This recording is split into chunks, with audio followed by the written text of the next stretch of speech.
to reset. You're the most beautiful cat I've ever seen.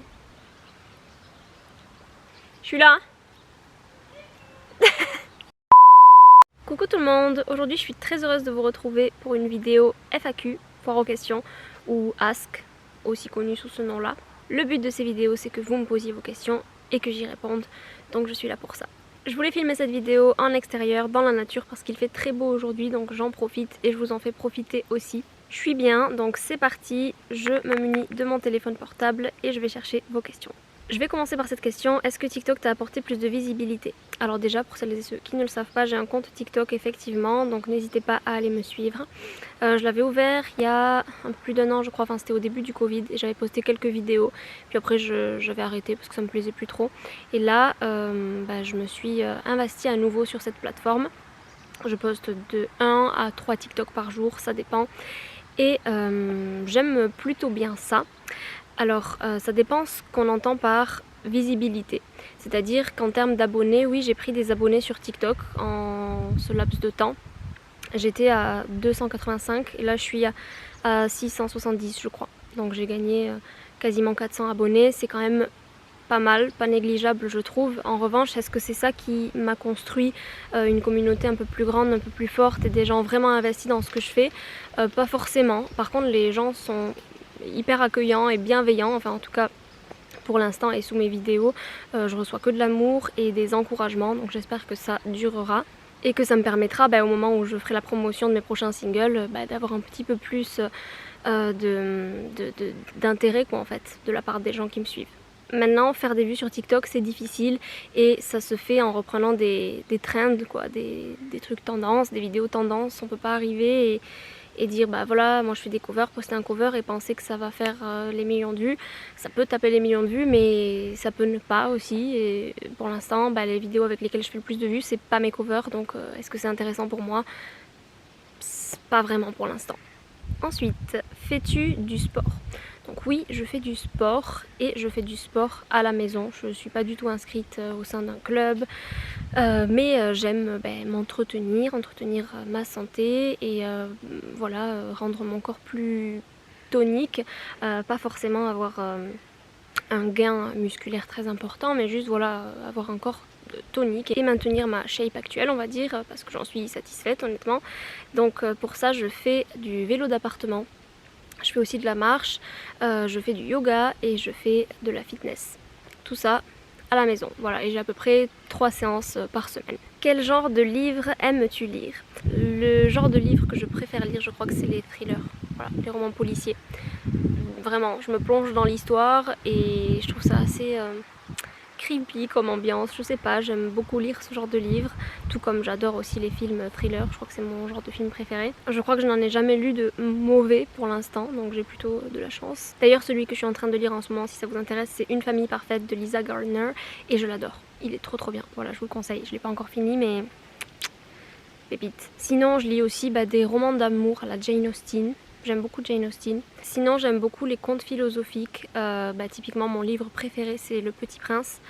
Donc voilà, c'est sous une forme finalement qui paraît assez enfantine, mais il y a beaucoup de messages dans ce genre de livre et souvent une morale. Enfin, c'est vraiment un livre qui m'inspire beaucoup, qui me fait me sentir bien. Je pourrais en pleurer de joie et de tristesse. Enfin, je passe par plein d'émotions quand je lis ce livre, je l'adore. Et je pense que je devrais lire L'Alchimiste parce qu'il est assez réputé et j'en ai entendu beaucoup de bien. Et sinon je lis aussi parfois des livres de sociologie, donc notamment des livres féministes. Voilà, comme par exemple le livre Sorcière de Mona Chollet ou Une culture du viol à la française de Valérie Ray-Robert. Ta chanson préférée? Alors je vais me diriger sur Spotify parce que j'ai une playlist avec mes chansons préférées de tous les temps. C'est pas des chansons du moment parce que je peux apprécier beaucoup des chansons en ce moment, mais rien ne me garantit qu'elles feront toujours partie de mes préférées dans quelques années. Cette playlist s'appelle All Time Fav et à l'intérieur il y a la chanson Birds Set Free de Sia, Still Loving You de Scorpion, Anastasia de Slash, Miles Kennedy et The Conspirators, il y a Cold Wind Blows d'Eminem, Kill Them With Kindness de Selena Gomez, Here d'Alessia Cara, Better Than Revenge de Taylor Swift, Haunted de Taylor Swift, You Know I'm No Good d'Amy Winehouse, Take Me to Church de Hozier, Fire on Fire de Sam Smith, Alive de Sia, Nobody's Perfect de Jessie J. Enfin, j'en ai d'autres, mais Voilà, ça fait vraiment partie des chansons que je chéris. Des prochaines collabs. Alors oui, j'ai quelques collabs de prévus. Alors si vous ne le savez pas, je fais partie d'un collectif d'artistes français qui s'appelle French United. On a un groupe Discord tous ensemble et voilà, on apprend à se connaître, à découvrir nos univers respectifs. Et le but dans tout ça, ça va être qu'on sorte un album collaboratif. Donc certaines personnes travaillent avec d'autres. Moi par exemple, je suis sur 2 instrus différentes. Donc déjà, j'ai deux projets en cours où je vais chanter sur des instrus de beatsmaker, quoi, de producteur. Ça va être assez challengeant pour moi parce que c'est pas forcément mon style de prédilection. C'est assez électro, je dirais. Un peu lo-fi, chill aussi, pour une instru en particulier. Donc on verra comment ça se passe, mais je suis très contente en tout cas d'avoir rencontré des personnes aussi passionnées que moi et qu'on puisse mettre à profit nos talents respectifs, quoi. Ensuite, ça je ne sais pas si ça va se faire, c'est en discussion, je l'espère de tout cœur en tout cas. Ce serait un featuring avec un rappeur qui est connu dans son pays, donc voilà, je croise les doigts pour que ça se fasse. Et enfin, une des personnes qui fait partie du collectif French United m'a proposé de remixer Opposites Attract, d'en faire un remix officiel, et je lui ai dit oui. Donc normalement il est en train de travailler dessus et je sais pas quand c'est que ça pourra voir le jour, mais je l'espère très bientôt. Penses-tu faire d'autres financements participatifs pour des projets? Alors si on me pose cette question, il faut savoir que c'est parce que j'avais lancé une cagnotte Litchi il y a quelques années pour pouvoir m'acheter du matériel de studio afin d'enregistrer des chansons. J'avais réussi à réunir une somme plutôt belle, environ 300 € il me semble, je crois, de mémoire, et j'avais pu m'acheter un kit micro. Donc voilà, j'en suis toujours hyper reconnaissante et j'espère que ces personnes du coup me suivent toujours et apprécient toujours mon travail, mais pour la plupart je sais que c'est le cas. Et bon, bien sûr ce n'est pas les seules dépenses que j'ai eues pour produire de la musique, mais ça m'avait énormément aidé. Et est-ce que je compte refaire d'autres financements participatifs? Je ne pense pas, parce que malgré tout ça me dérange quand même un petit peu pas de mendier de l'argent, mais voilà, si c'est un peu ça. Et même si c'est pour un projet qui au final intéressera les personnes qui vont y contribuer, ça me met un petit peu mal à l'aise. Voilà, je préférerais finalement gagner cet argent grâce à mon contenu, grâce à la publicité qui est diffusée dessus. Donc la meilleure façon pour vous, si vous le souhaitez, de m'aider, c'est d'aller regarder mes vidéos ASMR, parce que j'ai une chaîne ASMR, je vous l'affiche ici, et je suis monétisée. Donc voilà, c'est la chaîne grâce à laquelle je gagne le plus d'argent, même si c'est encore pas énorme. Mais sur celle-ci, je gagne même pas 1 € par mois, parce qu'il y a beaucoup de covers et que je n'ai pas tous les droits sur les chansons que je diffuse, forcément. Et puis également sur cette chaîne ASMR, il y a aussi toujours dans ma barre d'informations des liens qui permettent aux gens, s'ils le souhaitent, de faire un petit don ponctuel. Donc si vous souhaitez m'aider dans mes projets, vous pouvez le faire de cette façon là, mais faire une cagnotte spéciale portant un nom et un objectif particulier, non, ça je ne pense pas le refaire. Je vais peut-être aussi me mettre à faire des lives YouTube, que ce soit dans l'ASMR mais aussi dans le chant. Je me dis que ça peut renforcer ma communauté, l'agrandir, et je sais aussi que certaines personnes préfèrent faire des dons à des personnes qu'ils peuvent côtoyer entre guillemets, même si c'est qu'à travers un écran, mais voilà, en direct live, avoir un vrai échange, quoi. Pourquoi pas. J'attends que mon frère démarre sa voiture.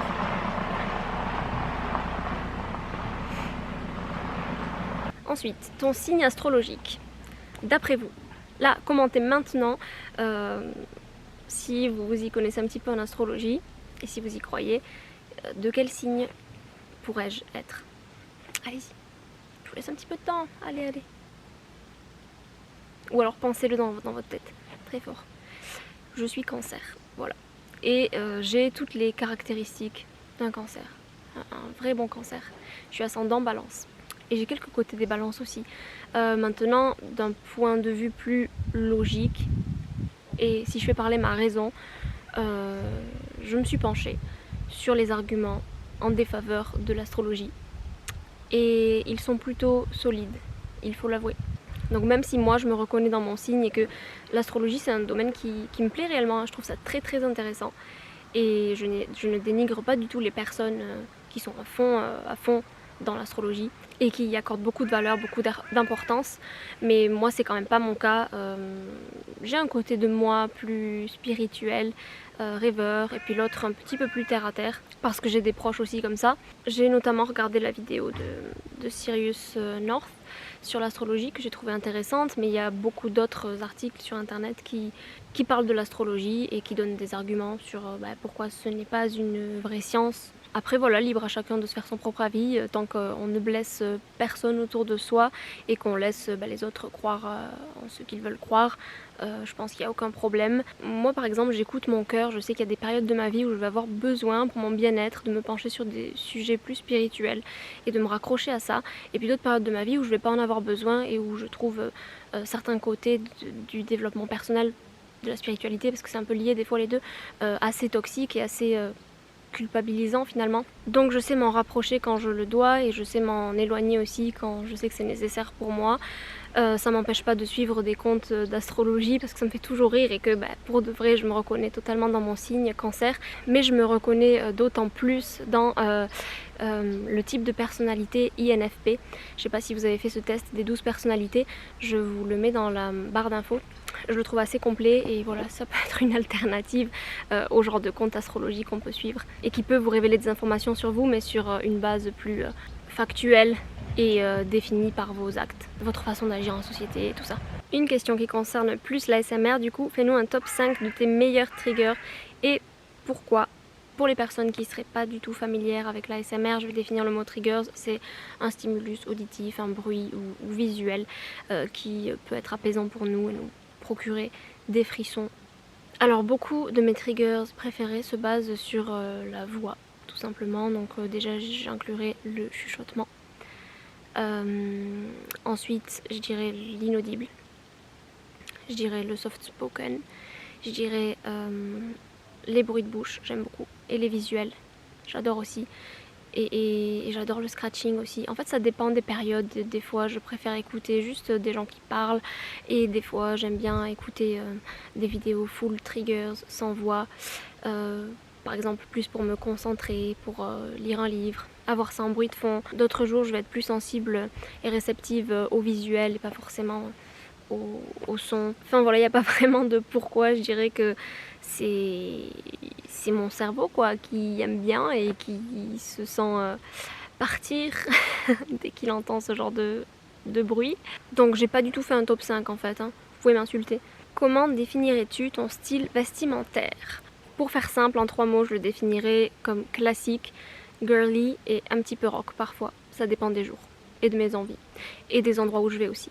Mais de manière générale, je ne vais pas m'arrêter à un style et je vais plutôt me focaliser sur des pièces en particulier. Et si une pièce me plaît, même si elle s'écarte de mon style de base, je vais réussir à l'intégrer à ma garde-robe quand même.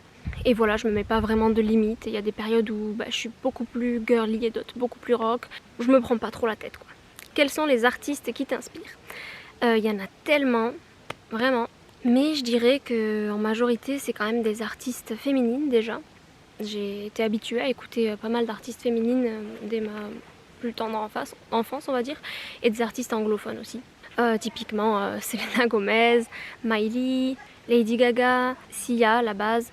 Mais il y a aussi toute cette nouvelle génération que j'aime énormément, Billie Eilish, Madison Beer, Camila Cabello, Tate McRae, Halsey, Ava Max, Bebe Rexha.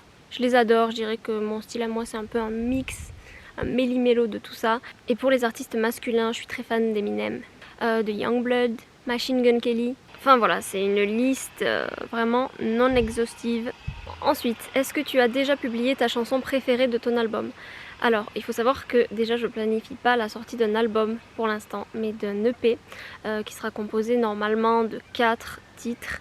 Et il n'y en a qu'un seul parmi l'EP qui est enregistré. Et en fait, c'est le single que je vais sortir prochainement. Les 2 autres que j'ai sortis, en tout cas, ils feront pas partie d'un album ni d'un EP. Mais le prochain, là, je l'adore, je l'aime beaucoup. Comme Opposite Attract aussi, hein, pour l'instant, ce sont mes 2 coups de cœur. Et puis après, pour les autres chansons, c'est des chansons sur lesquelles je travaille encore actuellement, qui ne sont pas enregistrées. Et je pense que oui, je tends vers quelque chose de mieux objectivement, mais dans mon cœur, ils auront tous la même place, je pense. Enfin, les chansons que j'aurai sorties en tout cas sur les plateformes. Des scènes de prévues pour promouvoir tes titres? Alors non, J'aimerais beaucoup, mais pour l'instant c'est pas le cas. Je me suis pas encore trop penchée sur cette partie-là de la vie d'un artiste. Il faut dire que je n'ai pas de sono non plus. Donc si je fais des scènes, ce sera des scènes ouvertes ou voilà, lors de petits concours. Pourquoi pas? Pourquoi es-tu devenue chanteuse? Alors, c'est une passion que j'ai depuis mon plus jeune âge. Il faut savoir que mes deux parents sont dans le milieu de la musique. Mon père a toujours été intermittent du spectacle, musicien, et ma mère a été intermittente du spectacle, chanteuse. Après, elle s'est reconvertie, elle est devenue aide-soignante. Mais bon, bref, ça coule dans mes veines, quoi. Et c'est vraiment une transmission de passion qui a été faite naturellement, on va dire. Et inconsciemment, parce que mes parents souhaitaient pas forcément ça pour moi. Et puis c'est toute seule, vers l'âge de 10-11 ans, que j'ai découvert le chant. Et c'est en m'inscrivant à un concours, les Disney Channel Talent, que j'ai découvert à quel point j'aimais chanter, à quel point c'était cool, à quel point ça me permettait d'extérioriser mes émotions négatives, positives. Ouais, c'est vraiment devenu un exutoire et quelque chose de plus fort que moi. C'est-à-dire que même les périodes de ma vie où je me suis dit, bon, bah, maintenant je vais me calmer avec le chant, c'est rien de sérieux, ça sera juste un petit hobby. J'ai pas réussi, j'y suis revenue. Le naturel est revenu au galop, comme on dit. Et j'aime trop ça, voilà. Alors après, qu'est-ce qu'on entend par chanteuse? Ça dépend. Moi, je me définis comme étant chanteuse parce que je chante et que j'ai mes propres chansons. Mais aujourd'hui, je gagne pas ma vie avec. C'est ce que j'espère pour mon futur. C'est mon plus grand rêve de devenir chanteuse. Je veux dire que ce soit mon métier. Disons que j'y passe autant de temps que si c'était mon métier, mais que je gagne pas l'argent qui va avec, et ça dépend pas que de moi. Quelle étude fais-tu ou faisais-tu? Alors, il faut savoir que j'ai eu un bac L, un bac littéraire. Ensuite, j'ai tenté un BTS esthétique parce que j'étais passionnée par le maquillage. Sauf que je me suis aperçue qu'en BTS esthétique, on faisait tout sauf du maquillage. Enfin, on faisait de temps en temps, mais c'était pas très artistique et c'était pas très poussé la technique. Et voilà, j'avais juste pas les sous de faire une école de maquillage aussi. Donc j'ai décidé de me réorienter au bout de la deuxième année et je suis partie en licence de psychologie. Ça m'a beaucoup plu, j'ai fait 3 ans de psycho. Et bien que j'ai obtenu ma licence en psychologie, je ne peux pas continuer avec un master parce qu'il y a une sélection qui s'effectue et je n'ai pas eu ma place. Voilà. Il n'y a pas aussi de master à distance et moi j'ai effectué toute la licence à distance. Donc c'est comme ça, écoutez. À quoi ressemble une journée type pour toi? Alors ça dépend des jours, mais vas-y, je vais te faire une journée assez routinière. Je me lève vers 8h du matin, en général. Sauf quand je laisse mon réveil traîner un peu et que je me lève à 8h30. Mais en ce moment, j'ai repris vraiment un bon rythme. Donc je me lève, je vais petit déjeuner parce que je ne loupe jamais le petit déjeuner. Ensuite, je me brosse les dents, je fais ma skincare routine. Ensuite, je vais me préparer si j'ai des vidéos à filmer. Je vais m'habiller, me maquiller, me coiffer. Ensuite, je me dirige pour aller filmer des vidéos soit ASMR, soit des vidéos de chant, soit faire autre chose en lien avec mes activités sur internet, mais qui ne nécessite pas que je me prépare, donc par exemple du montage. Ensuite, je vais manger en général vers 13h. Je me rebrosse les dents si je veux refilmer des vidéos, je me remets du rouge à lèvres.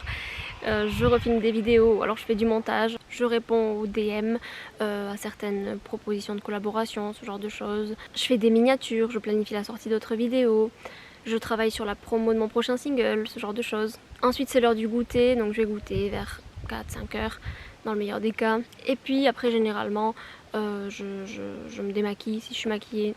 Et puis là c'est le moment où je me pose un peu, donc je vais venir dans mon jardin, typiquement ce lieu, et me poser, ouais, soit lire, soit faire un petit peu de méditation, de visualisation, aider ma famille à ramasser le linge par exemple, ou aller ramasser les tomates dans le jardin. Et ensuite je vais me doucher, je mange, enfin je dîne le soir. Je vais au lit vers 22h, mais je me couche pas, je regarde en général une série, en ce moment c'est 90-210. Je regarde des vidéos ASMR et je fais dodo vers minuit généralement. Quel est ton plat favori? J'en ai trop.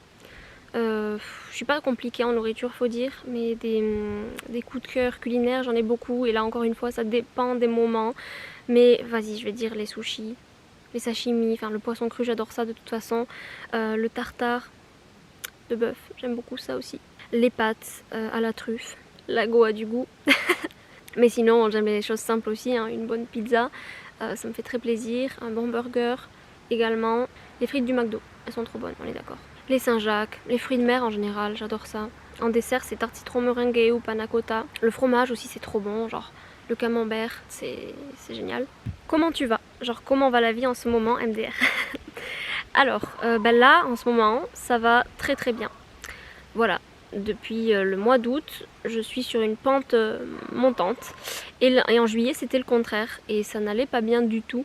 Parfois, les circonstances de la vie, les choses qu'on ne peut pas contrôler, sont pas à notre avantage. Et donc, ça influe sur nos émotions, sur notre vision du monde. Et ouais, je me suis sentie vraiment down, quoi. Pas mal de journées de déprime, pas mal de remises en question vis-à-vis de la suite de mes études, vis-à-vis de mon avenir dans la chanson ou dans la SMR, mon potentiel, ma capacité à vivre de mes passions un jour.